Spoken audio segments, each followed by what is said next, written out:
శివలింగం అంటే కింద పానవట్టం అంతా అమ్మవారు, లింగం ఈశ్వరుడు.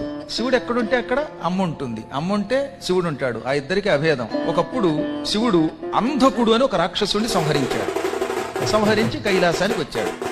రాగానే మొట్టమొదట ప్రమథ గణాలు, అమ్మవారి దగ్గర ఉన్న మాలిని వంటి గణాలు అందరూ కూడా శివుడికి మంగళహారతి పలికారు. పార్వతి చిరునవ్వు నవ్వుతూ శివుడి దగ్గరకు వచ్చి, ఏమండి ఈ జనమందరూ మీకు తెగ హారతి పడుతున్నారు, మీరు ఏమి చేశారండి అంది. అంధకుడనే ఒక భయంకర రాక్షసుడిని చీల్చి చెండాడాను అన్నాడు ఆయన. వాడిని చంపే ముందు ఏం చేశారండి అన్నది ఆవిడ. ఓహో, వాడిని కాలుతో తొక్కి చంపారు. ఏ కాలు? ఎడంకాలు. ఎడంకాలు ఎవరిదండి అంది ఆవిడ. అర్ధనారీశ్వరుడు కదా శివుడు, ఎడమకాలు ఎవరిది? అమ్మవారిది.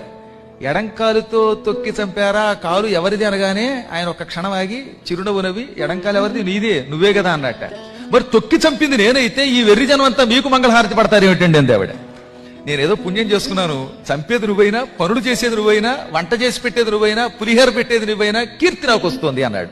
పుణ్యై, పుణ్యముల చేత యశః కీర్తి లభ్యతే వస్తుంది. ఎప్పుడో పుణ్యం చేసుకోబట్టి ఒక గొప్ప ఆవిడ పక్కన చేరితే ఆవిడ వల్ల ఆయనకి కీర్తి వస్తుంది అనమాట. కాబట్టి పక్కనున్న కీర్తి అంతా అమ్మవారిది.